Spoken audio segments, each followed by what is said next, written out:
our distinguished sponsor. I'm going now on budgetary performance, utilization, and new appropriations. Mr. Speaker, we note significant increases in the budget of some attached agencies, especially Center for International Trade Expositions and Mission, or CITEM, is proposed to receive 711.4 million. This is almost 3 times higher than its 2025 budget. With this increase, how many trade fairs, export promotions, events will actually be mounted, and more importantly, what is the projected export value to be generated in 2026 vis-a-vis to 2025? Ano po ang in-expect natin dito na mag-generate po ng ating income?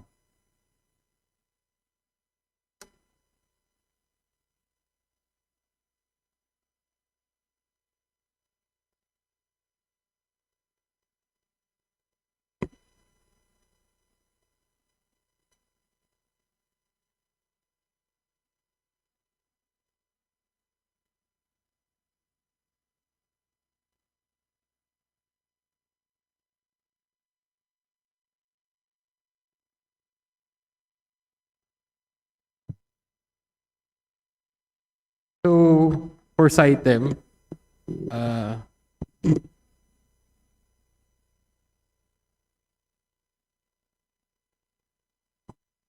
one of the key factors for their large budget is the maintaining of the permanent showroom. So there will be a continuing showroom for MSMEs to join. So a large chunk of it a large chunk of the budget is dedicated for such purpose. So for the permanent showroom, they are targeting at least 300 MSMEs to join. The employment generation, they are targeting also 3,000 employees. As for the livelihood impact, they are expected that 4,000 families would be benefit. As to the number of institutional buyers, they are targeting at least 150 buyers to engage in trade in the permanent showroom.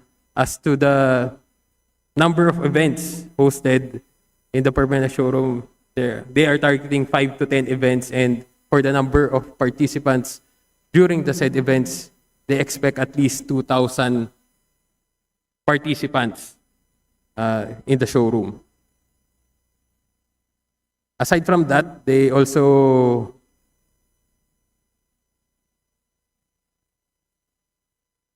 have different trade fairs from Design Philippines, Manila Fame. Now, the target number of companies would be 300. Target export sales would be 4.7 million US dollars. There are also other trade fairs under the Design Philippines, Maison and Objet, Ambiente, High Point Furniture Market, Tokyo International Gift Show. So there are a lot of events catering to different industries: design industry, creative industry, semiconductors, sustainability, and food. So there are upcoming events going to be hosted by the CITEM during the next year. Thank you, Mr. Speaker. Thank you, distinguished sponsor.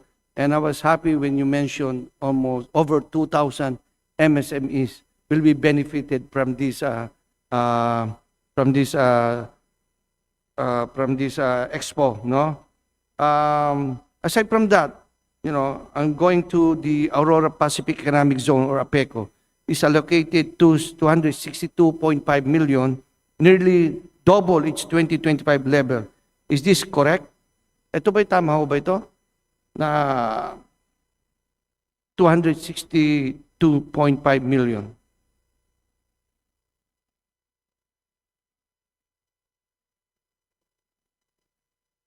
Yes, Mr. Speaker. That's correct. Okay, so my follow-up question, Mr. Speaker, distinguished sponsor. Among its mandate is to develop the economic zone in certain areas in Aurora.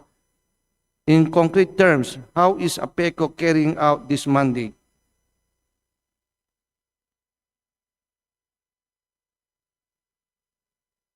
For APECO, Yeah, Mr. APECO. Speaker, so APECO is undergoing renovations.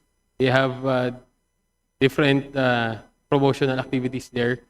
One of which is they maintain hotels for investors to engage in that area, because since it is a economic zone, there are incentives given to those who invest in that area. So they maintain lodging, different recreational activities. Also, part of the budget is for investment promotion. So they invite different investors, like one of the pronouncements there, I think it was mentioned that US has taken interest in investing in that area for purposes of having a strategic location in the Asia Pacific region with regard to the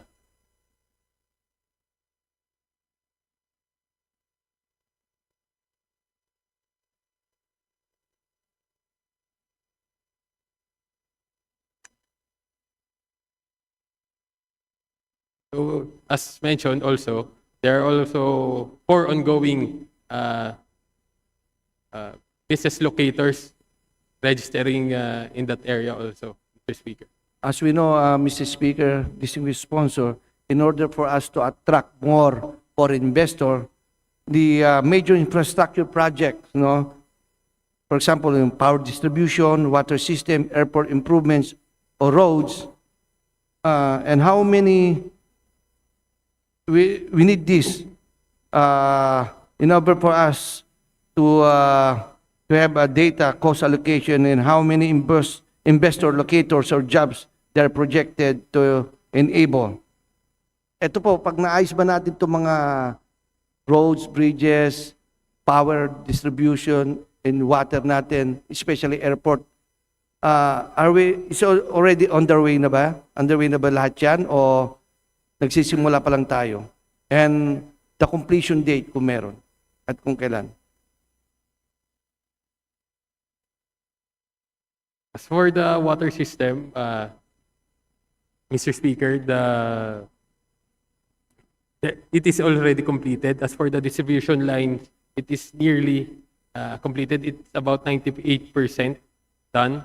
But for the roads and other projects there, it's still ongoing. So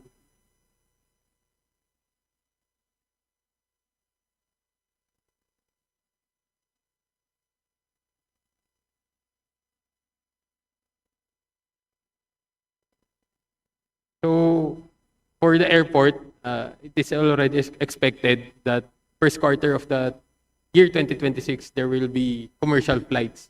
So we're going in. expecting, Mr. Speaker, this yung sponsor, the airport is the most important, so that they can traverse those product they have. 2026 ang completion. First quarter,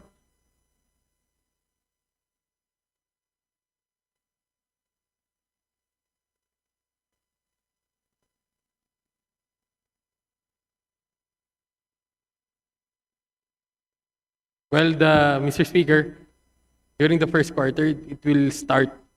The construction will start for the terminal building. So next year po, sisimulan pa lang, Mr. Speaker. yes, Is that correct? Mr. Speaker. So how long this will be in operation? So for APECO, it's mainly dependent on the budget they receive from Congress. So So the budget you receive, Mr. Speaker, I don't think it's not even enough. It's only 262 million. No? yes, Mr. Speaker. Yes, I think we need to push more, to put more budget. So airport is very important, no? For international investor to come in. especially in Aurora province. So I think we have the you being the vice chairman of operation, I think you can ask them to put more money. No, instead of 2 years, 3 years. So it has to be done right away. So DTI can perform their job, and especially it will generate jobs in that area as soon as that one. So I support your budget when it comes to, especially to the airport, no? And then my next question, I still have time. The shared service facilities, or SSF project, has long been presented as a flagship intervention to help our MSMEs access modern equipment and improve their competitiveness. This has received consistently high funding. So my question is, how is the fund utilization for this project? Ano ho nangyari na rito?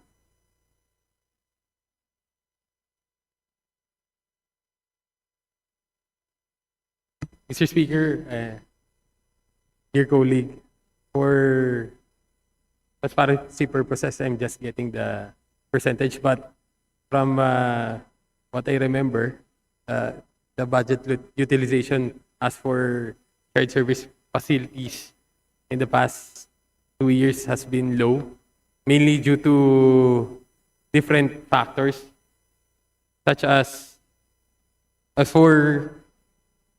as of December 31, 2024, the utilization rate for the SSF, for MOOE, it's 95%, but for capital outlay, it's at 58%.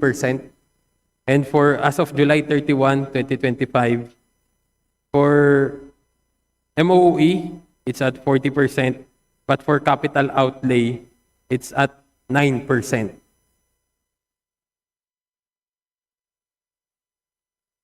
So the utilization right now is low, mainly due to different difficulties, especially in procuring the different equipments and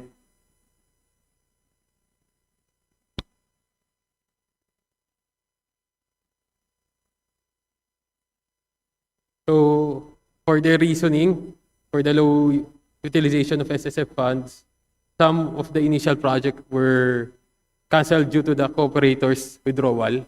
The ones who will operate said shared service facility withdrawed. And majority of the approved projects are at various stages in the procurement process. In addition, procurement for some of the equipment and machinery are planned for the third and fourth quarters.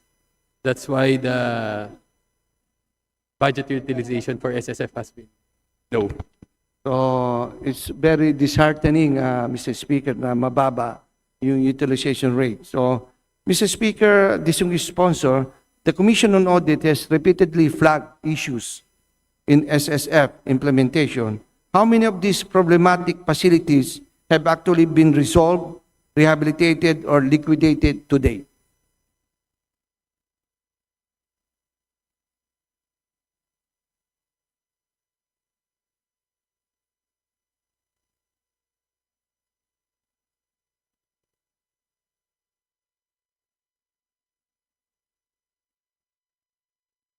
So for the shared service facilities,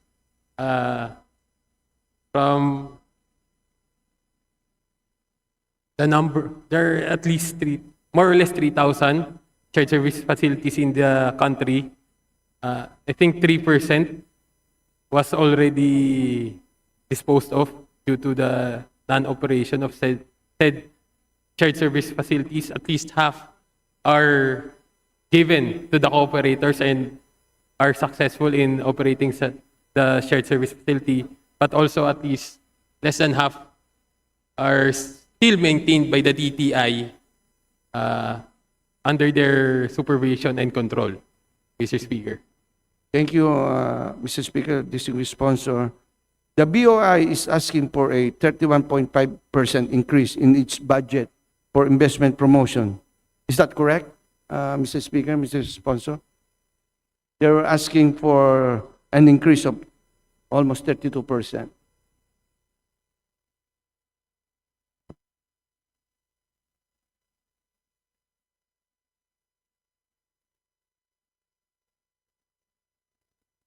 They're asking for 20.59%. How much is that, Mr. Speaker? 20.59% more than its 2025 appropriation, Mr. Okay, Speaker. so with this request comes the responsibility to demonstrate concrete outcomes with almost 600 million proposed. What specific targets in terms of jobs, investment, and measurable results are tied to this increase? Ano ba, what do we expect if we are asking more than we're supposed to give you the budget, no? You said 20%, but according to my record, it's almost over 30%. Ano ho bang in-expect natin in return to make sure that the budget that will be allocated, will be given to BOI, ay magre-resulta na maganda, positive result?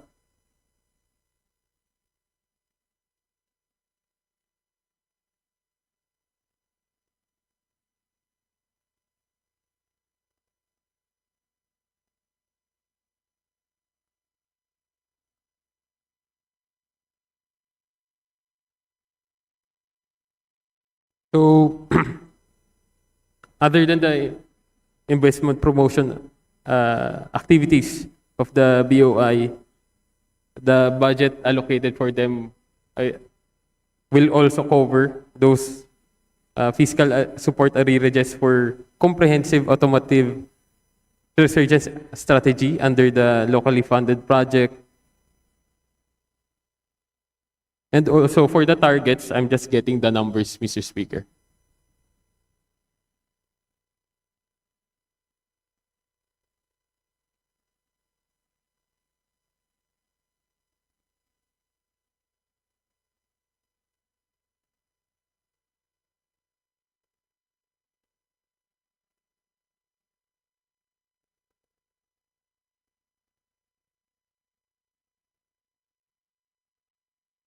So for the target of the BOI, the number of employment generated from investment promotion activities approved projects, the target would be 95,439. It's for the income.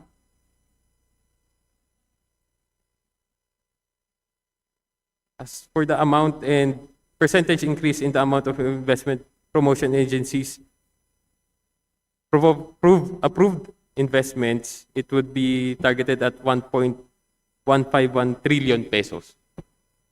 Okay. Thank you, Mr. Speaker, distinguished sponsor.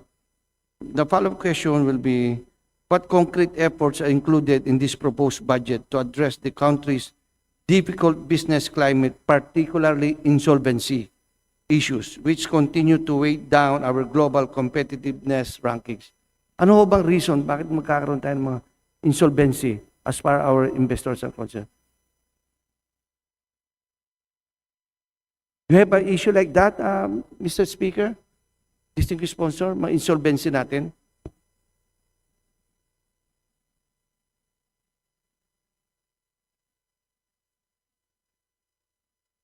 So, may I clarify, Mr. Speaker? Are you questioning regarding if there are issues of insolvency in the MSMEs? I'm not questioning, I'm just asking kung ano talaga nangyari. Do you have an insolvency problem ba? As far as investor are concerned, meron ba o none? If none, that's fine. Well, the department says there's There's none. no insolvency Okay, problems. so that suffice, Mr. Speaker. So I'm moving up to my next question. I think this is more important from the previous one. Is there where the Small Business Corporation or SBC Corp serve as the financing arm of government for our SMME? With SB Corp fully funded at 1.50 billion in 2026, how many SMMEs are expected to benefit, and what will be the average loan size per enterprise?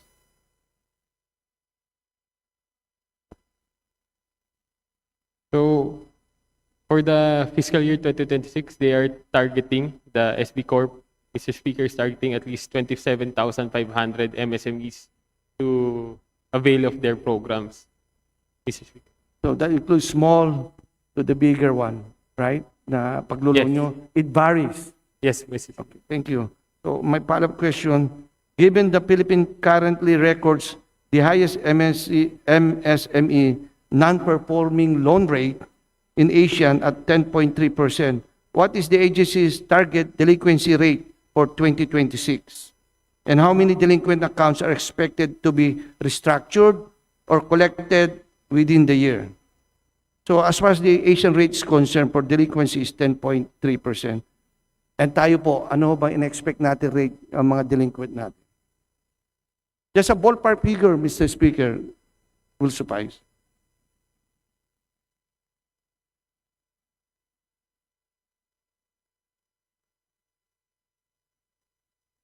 So the SB Corp adopts an internal target of not more than 20% default rate under the P3 loan portfolio.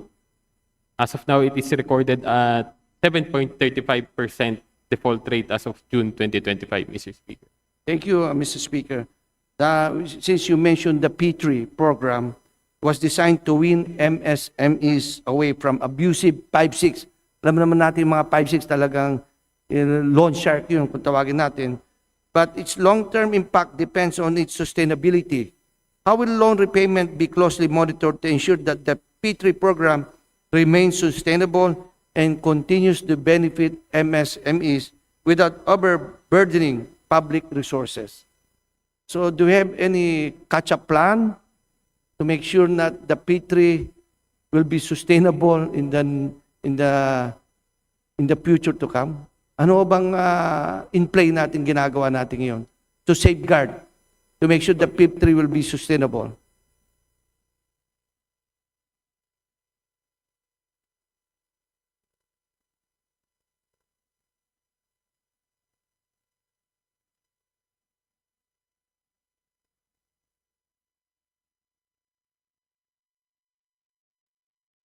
So for the sustainability of the program, uh, there's also a movement for a stronger management for the SB Corp. Also, if I'm not mistaken, there's also a move for the institutionalization of the P3 program as a permanent program for MSMEs to avail of, Mr. Speaker. Thank you, Mr. Speaker. Now I'm winding up to my question, and this is my favorite, energy sector investments. No? Since you know we're in energy sector, Mr. Speaker, Mr. Sponsor, allow me to focus on the crucial energy sector, which affects both industry competitiveness and welfare of Filipino household. These questions are directed to BOI. Mr. Speaker, distinguished sponsor, out of total approved investments in 2024 to 2025, how many billions of pesos were energy related, and what is the projected figure for 2026?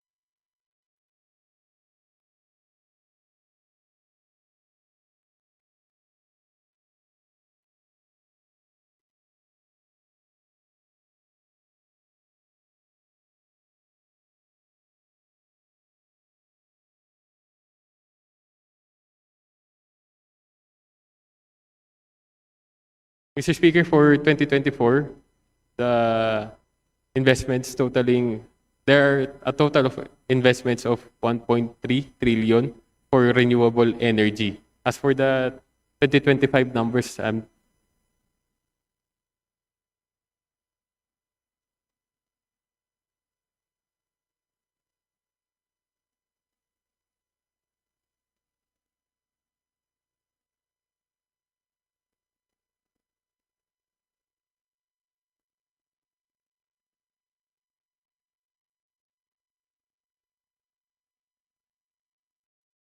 for this year, January to August, there are already 591 billion investments in the renewable energy sector. So that's for only January to August this year.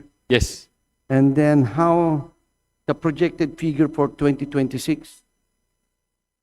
Just a ballpark figure, Mr. Speaker, Mr. Sponsor. So we started in 2024 is 1.3 trillion, Mr. Speaker. And then in August, you said almost half already, 591 million for 2025. It's only January to August. Now for 2026, do you have any projected figure for our new renewable energy? So the BOI projects it at the same level as the 2024, more or less at 1 trillion pesos, Mr. Speaker, dear colleague. Thank you, Mr. Speaker. Just a follow-up question. How are you coordinating with the DOE to ensure the incentives under Create Law and Strategic Investment Priority Plan, or SIP, are aligned with our energy security needs? Do you have coordination with, as far as the Department of Energy is concerned?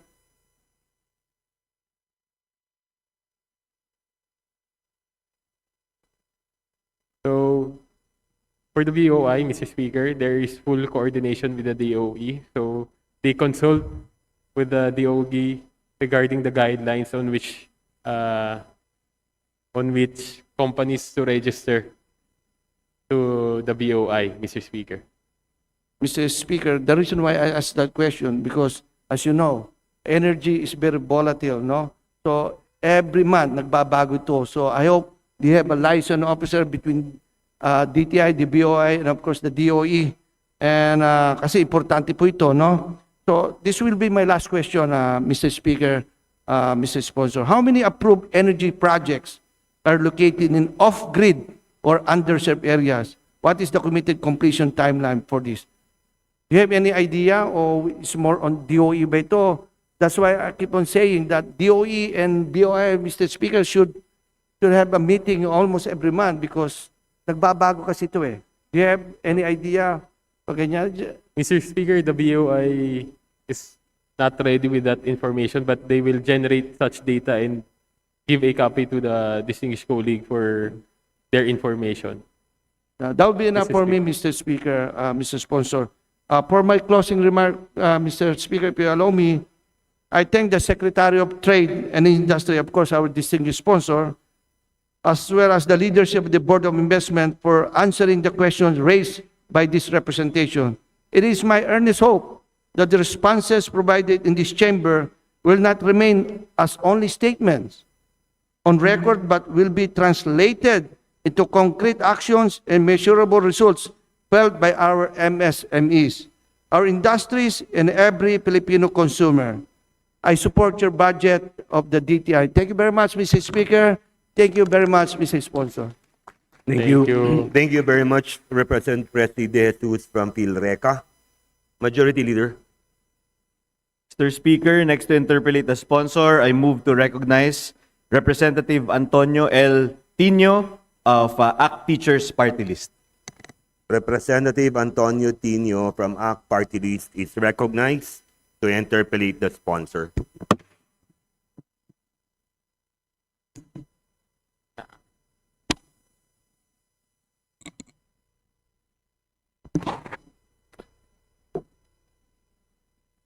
Mr. Speaker, my first line of questioning is with regards to the CARS program.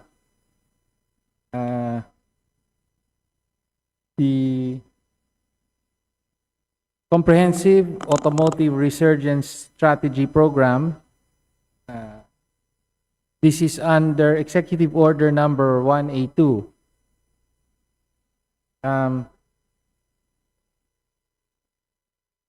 Well, the intention of the CARS program is to attract and retain car manufacturing in the Philippines. No, if I remember correctly, sometime during the Arroyo administration in the early 2000s, a a major car manufacturer, I think it was Ford, left the country, because it was attracted by more incentives from and possibly better business environment in I think it was Thailand, no? So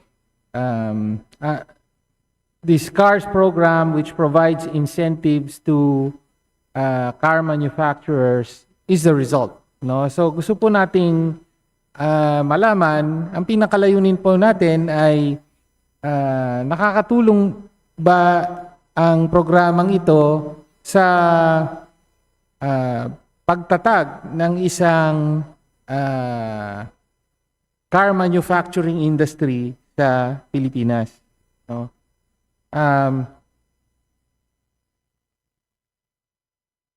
Mr. Speaker, for purposes of our discussion, ano po ba ang what does the CARS program have to offer? Ano yung sales pitch para sa mga car manufacturers? Pwede po bang marinig mula sa sponsor?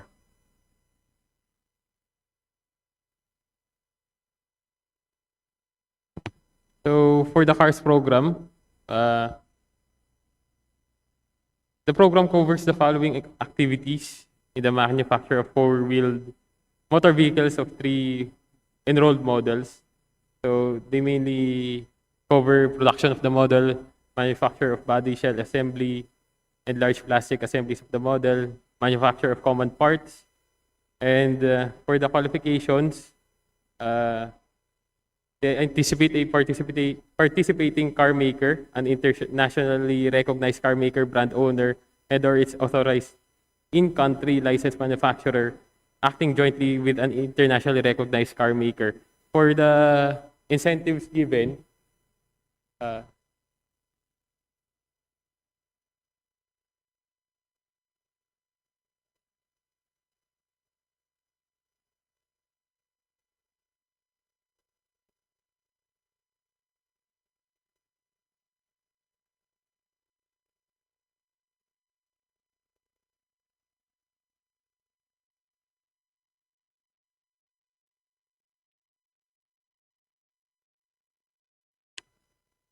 for the incentives, there is a fiscal support, fixed investment support of 40%, in those that are invested in parts and or shared testing facilities, and a production volume incentive, those which are engaged in body shell assembly, which manufactures at least 50% of assembly by weight, large plastic assemblies, and those which exceed 100,000 units in production volume per model, Mr. Speaker. Okay. Yes, so una muna, patay na rin ito sa materials provided by DTI. Tama po ba na as designed, the program may provide fiscal support not exceeding 27 billion pesos over 6 years? Yes, Mr. Speaker. Yes, okay. So ganun ang disenyo na. Yung mga car manufacturers can avail of up to 27 billion in fiscal support. Ano po ibig sabihin ng fiscal support?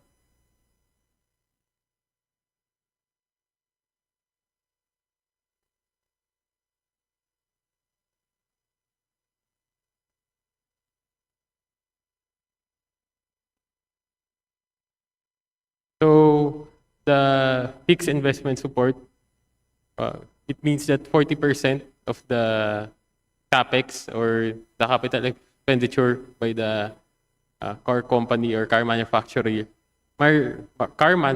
will be given back. 40% of the capex will be given back to them as tax payment certificates, Mr. Speaker. Okay. So ibig sabihin, mag-i-invest ng, let's say, 1 billion pesos si car manufacturer, 40% nun, meaning 400 million pesos, ay ibabalik sa kanila in the form of tax, ang tawag nyo ron, tax payment Tax- certificate. Tax payment certificates. Ano po yung tax payment certificates? Para malinaw po.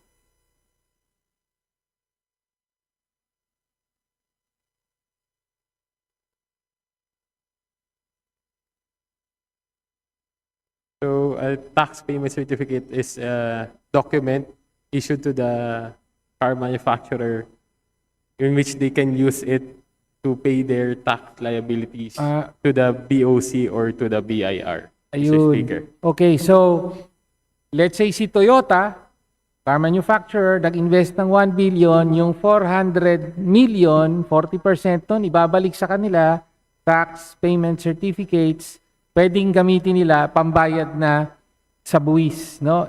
Sabi nyo, custom, so pag nag-import sila ng mga, parts, materials, whatever, pambayad yon, or okay kung merong mga anumang taxes na kailangang bayaran, corporate income tax and the like. Tama po? Yes, Mr. Okay. Tapos meron pang tinatawag na production volume incentive. Tama po. Sabi dito, 60%. 60% po ng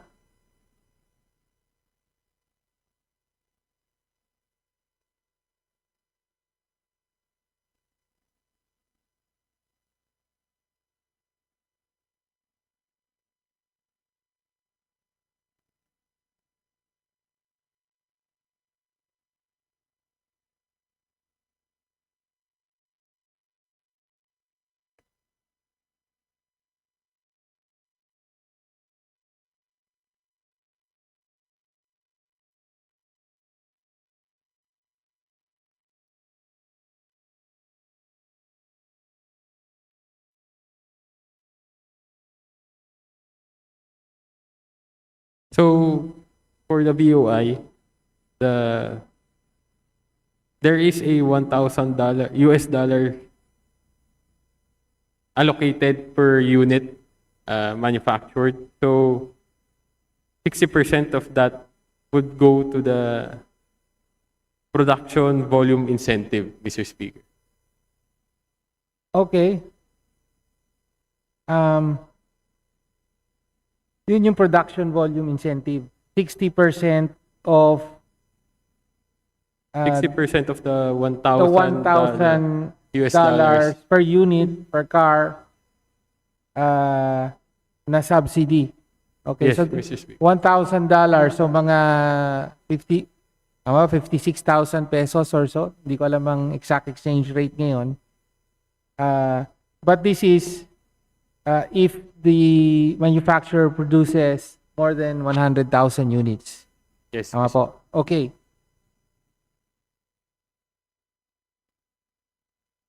So there are two. Bale, fixed investment support. Basta yon yung 40% ng kanilang capex. Ganon. Ng kanilang kapital na pinasok dito. Ito namang production volume incentive, para mas marami ang i-produce nila, ay merong 40% of $1,000. Parang ganon. Sorry, 60% of 60%. $1,000. So bali, tama ba math ko? $600. Tama ba? Yes. Yes, Okay. Mr. Speaker. $600. Okay. Per car. Okay. At ngayon, sino po ang mga nakikinabang na manufacturers? And for how many years have they been under this program? The program is for 6 years. 6 Mr. years. Speaker. And participating car makers would be Toyota and Mitsubishi. As for the participating parts makers, it would be Roberts Automotive, Industrial Parts Manufacturing Corporation, Manly Plastics, Valerie Products Manufacturing, Tri-R Allied Industries, Denso Philippines Corporation, SMRC Automotives Technology Philippines Incorporated, Technol 8 Philippines Corporation, Toyota Boshoku Philippines Corporation, and FTech Philippines Manufacturing, Mr. Speaker. Okay. So, there are car makers as well as parts makers that are under the CARS program. No? Yes, So, ang nabanggit nyo nga, Toyota and Mitsubishi yung dalawa na car makers. Tapos there are number 1, 2, 3, 4, 5, 6, 7, 8 parts makers. Ito bang parts makers po na to, mga foreign companies din po ito? There are Filipino corporations, Mr. Speaker. Filipino corporations. Okay.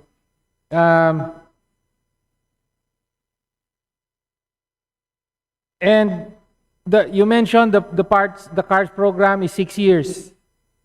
Anong years covered po ito?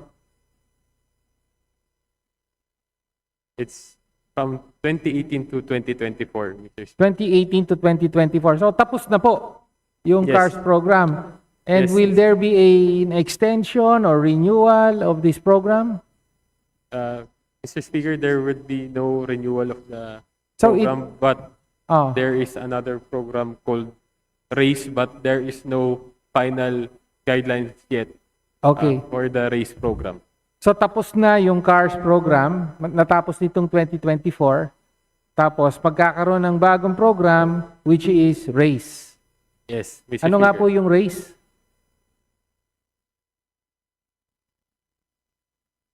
RACE program is revitalizing the automotive industry for competitiveness enhancement, Okay. Mr. Speaker. Is it essentially the same as CARS? Rebranded lang or may major na pagbabago? So, as for the changes in the RACE program, it would be the fiscal support would only constitute of the fixed investment support. Okay. Wala na yung PVI. There are no more Okay. PBI, Mr. Speaker. As for the budget per enrolled model, it would be lower. From the CARS, it was 9 billion pesos, but for the RACE program, it would be 3 billion pesos. As for the number of models enrolled, it would be the same. It would be 3 models. 3 models. And the qualified participants would only be vehicle assemblers. And the period of implementation would be 3 years, and the volume requirements are lower per model. It's Okay. at 100,000 units Okay. per model. So, the vehicle assemblers, essentially it's a program for vehicle assemblers. Yes, Mr. Okay, Speaker. whereas the CARS program was, ano ang kaibahan? As for the CARS program, it would be vehicle assemblers and parts makers. Assemblers and And parts parts. makers. Okay. Okay. So, tapos, okay, balik tayo sa CARS. Magkano po yung total for the 6 years? Magkano yung total na incentives earned and paid out or to be paid out to the two participating manufacturers, car manufacturers? At nabayaran na po ba ito? So, for the fixed investment support, Mhm. the total claimed investment support amounts to 1.7 billion, but the total earned fiscal investment support amounts to 2.3 Okay. billion. So there is a remaining balance of 528 million to pay, Mr. Speaker. Okay. So the earned is 2.33 1.42 billion going to Toyota and 902M going to Mitsubishi. Tama po ba? Yes, Mr. Speaker. Tapos ang sinasabi nyo may utang pa doon Yes, Mr. Speaker. na 528 28 million million. Hindi pa nababayaran. Not yet, Yung tax payment Payment certificate. not Okay. yet. And then there's also PVI. Apparently, Toyota also earned PVI of 2.86 billion. Tama po ba? Yes, Mr. Speaker. whereas Mitsubishi did not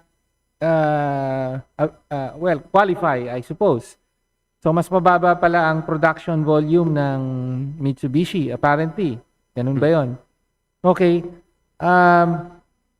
So meron dito 2.86 billion na PVI so yan na yung subsidy per vehicle. Tama po ba? Yes. So ano yun? Nabayaran na ba yun? Paano ba yun? How does that work? Has that been paid? The total is not yet paid, Mr. Speaker. Yung 2.86 billion.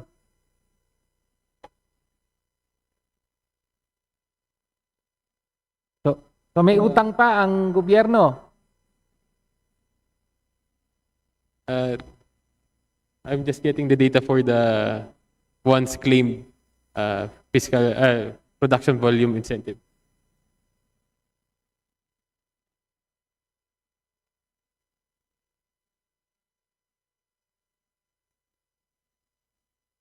So for the used production volume incentive, it was at 81 million. The total credited amounts to 1.3 billion, but the remaining PVI to be paid is still amounts to 1.2 billion. Mr. So Speaker. 1.2 billion ang hindi pa nababayaran. So kanina may 500 million na hindi pa nababayarang fiscal incentive. Tapos may 1.2 ba? 1.2. 1.2. So total 1.7 billion na kailangang bayaran pa. And do you have in the 2026 proposed budget of DTI, meron po bang amount? Babayaran na po ba yan? There is an amount allocated in the 2026 NEP, but it's only at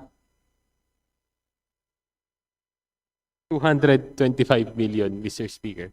225 million. So that will go to the CARS payment of arrears Yes, Mr. in Speaker. the CARS program.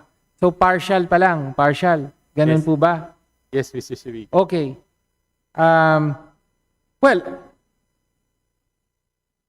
Mr. Speaker, Mr. Sponsor, kayo na rin nagsabi, essentially, itong program na ito is for car assembly.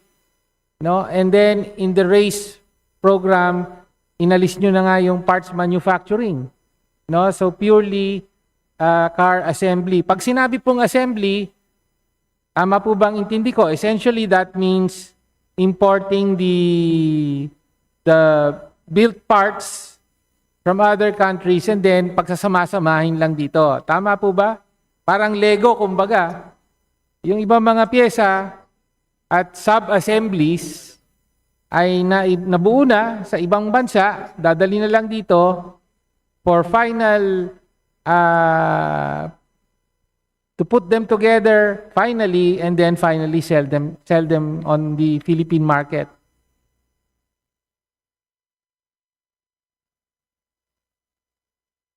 So, for the BOI, Mr. Speaker, there would be still parts manufacturing here in the Philippines, but it would be the vehicle assemblers that would engage in the parts manufacturing here in the Philippines. They may outsource, but there is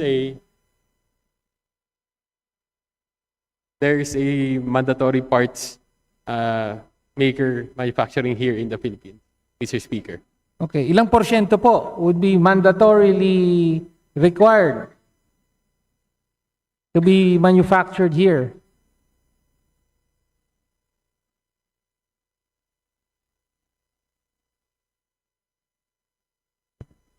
So the target would be 40 to 50% of that would be localized here. 40 to 50% of parts. Yes, So, Mr. Speaker. yung 40 to 50% nung kotse, ganun Yes. po ba? Yun ba Yes. ibig sabihin nun? Will be Yes. manufactured here. Okay. Ito po ang punto natin.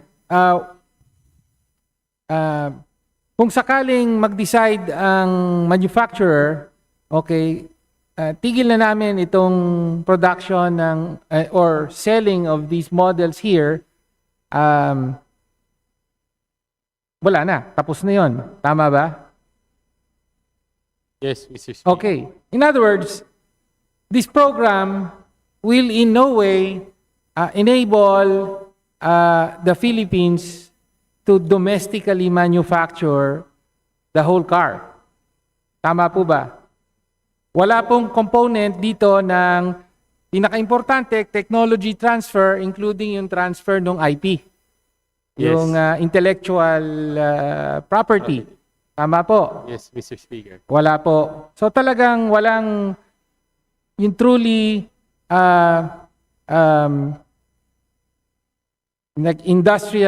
industrializing objective. No, ibig sabihin na na pagkatapos ng lahat ng ito ay yung teknolohiya ng manufacturer, yung kanyang intellectual property will enable a local manufacturer to make the car itself. For example, yung Tamaraw, Toyota Tamaraw, ngayon ina-assemble na dito, tama po ba? Oh. Yes, Mr. Speaker. At the end of this whole process, kunyari CARS program, hindi naman mabibigyan ang Pilipino, a local Filipino company nung sariling kakayahan na magtayo ng o mag-manufacture ng isang Tamaraw. Wala pong ganon. Yes. So kung i-decide ng Toyota, ayaw na namin magbenta ng Tamaraw dito sa Pilipinas, pull out na kami, wala nang Tamaraw. Tama po ba?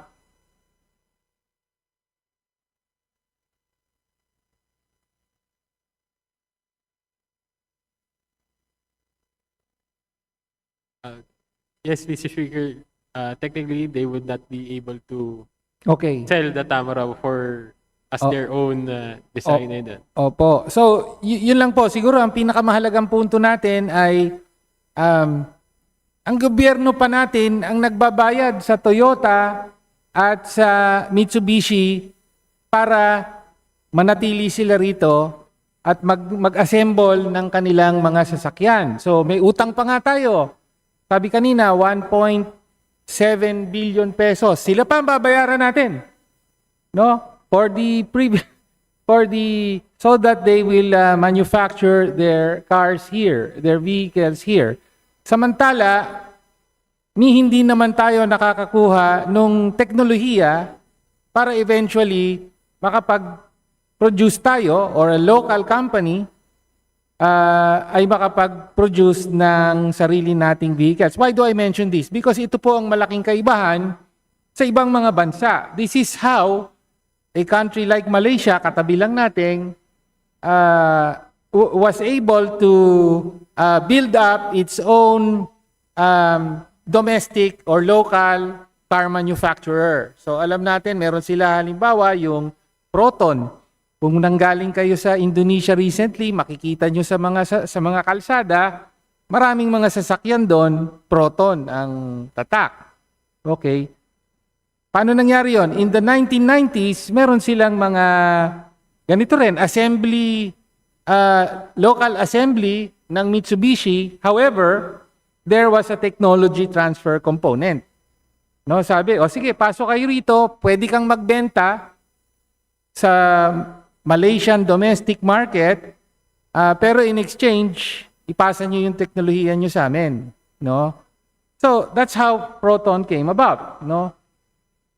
Kaibahan sa Pilipinas, we give access to the domestic market for Toyota, for Mitsubishi. Yes, they create jobs, merong mga assembly jobs. However, walang sariling industriya na itatatag dito. No? Kaya totally dependent pa rin tayo on the decision of these car manufacturers.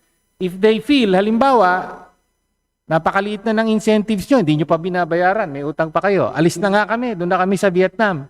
Mas maganda ron. Saan tayo pupulutin ngayon? Di ba?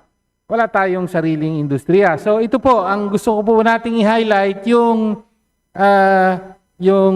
sobrang kakapusan, no, ng patakaran ng DTI at ng pambansang gobyerno in general in terms of manufacturing. Really, we remain as importers totally dependent on foreign manufacturers. Samantalang yung mga kapitbahay natin ay mas nakita nila yung halaga na dapat may sarili tayong kapasidad na magmanufaktura. Okay, yun na po yung point natin. No? So, napakalaki pa ng bayad natin. Samantala, if I may mention, tama po ba for micro, small, and medium enterprise development, ang budget po, 21 million pesos. Tama po ba? Micro, small, and medium, 21 million pesos. The Micro, Small, and Medium Enterprise Development Council Fund. Yan. Yes, Mr. Speaker. Yes, bibigyan natin ng mga micro small natin ng 21 million. Mag-a-apply pa sila, no? Samantala, sa mga malalaking manufacturers ay billions po ang binibigay. Yung iba utang, hahabulin pa nga ngayon sa budget, no? Pero in the end, wala namang local industry. The moment Toyota says, pangit na dito, mas maganda sa ibang bansa, wala na yung Toyota na yan. So, whereas if we invest in our own industries, starting with micro, small, and medium, ay pangmatagalan po ang epekto nito sa ekonomiya. Okay, but my time is limited, so let me move on to my next topic. Ito ay mga ilang tanong po kaugnay sa pickup